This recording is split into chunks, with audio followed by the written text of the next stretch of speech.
màmá mi sọ fún mi pé àwọn rò pé bí mo ti ń kiri àmàlà ni mo ti máa rí ọkọ àbí ni mo ti máa rí ọkùnrin tí màá sá tẹ̀lé lọ.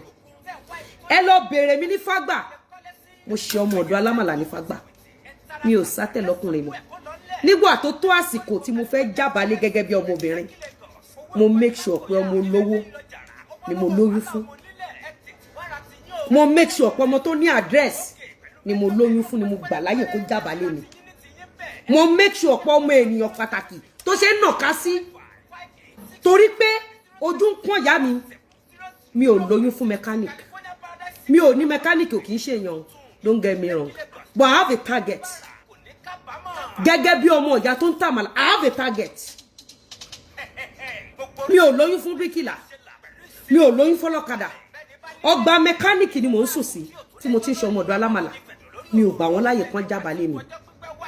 Ọkùnrin tí mo gbà láyè kó jábàálé mi, ọmọkùnrin tó ṣe ń nàka sí mi, ọmọkùnrin tó lówó, tó lọ́rọ̀, tó ní èèyàn. Wọn ò lówó rẹpẹtẹ bọ̀ wọ́n ní èèyàn, wọ́n dẹ̀ ní pedigree, wọ́n nẹ́bí, wọ́n níran, wọ́n ṣe ń nàka sí ni mo gbà láyè kó jábàálé mi. Kó dẹ̀ tó jábàálé mi, mo sọ fún ìyá mi, torí mi nìkan nìyá àti bàbá mi bí. Láti kékeré ni màmá mi ti ní mi ìfẹ́ kó jẹ́wọ́ nìkan, mi ìfẹ́ kó jẹ́wọ́ nìkan. Tí wọ́n bá ti bẹ̀rẹ̀ sí ní bímọ, à lè pọ̀, kò ní já wa nìkan ṣoṣo.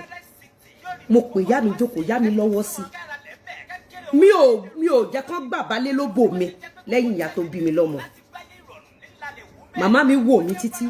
Màmá mi ní pé ọlá pé bí ojú ṣe kún àwọn tó, mo bá wọn kiri àmàlà, mo bá àwọn fọ ẹsẹ̀, mo bá àwọn lọ ṣiṣẹ́ dry cleaner, mo bá àwọn lọ fọṣọ, mo bá wọn pa ebi mọ́nú, mo bá àwọn lọ ṣọmọ ọ̀dọ̀ alámàlà.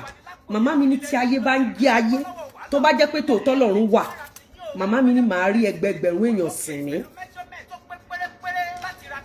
Èmi ò ń ṣe ẹ̀yìn. Olúwa o, níbo lójú rẹ wà? Ẹ̀rí ọ̀rọ̀ kákàkì, òkèlè tí ń gbé ọ̀tá mì, òkèlè tí ń gbókèlè mì, òkè tí ń gbélé mì. Jésù ọmọ Ọlọ́run ìwọ́dà, Olúwa àwọn ọmọ ogun o. Rántí pé I was not born by virgin, I was born by ìyá alámàlà. Jésù tètè gbà mí sí. That is my own way of life. Dúró sórí ọwọ́ ẹ àbí kó o gbèpè àti ègún tọmọtọmọ ẹ. Know that about me and know peace.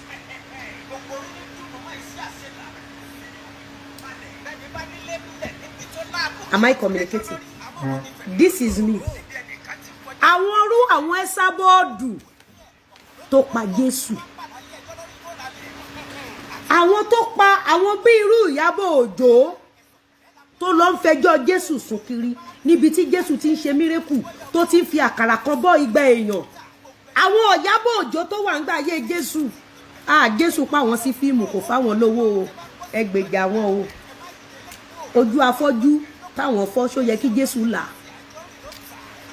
Ẹ̀yin èèyàn wa, ẹ ti gbọ́ gbogbo nǹkan tí Lizzy Anjorin tí ó sọ nínú fídíò tí ẹ ṣẹ̀wò tán yìí.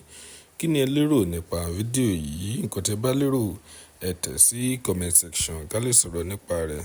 Lónìí a kò ní rí jù báyìí lọ. Ó dìgbà.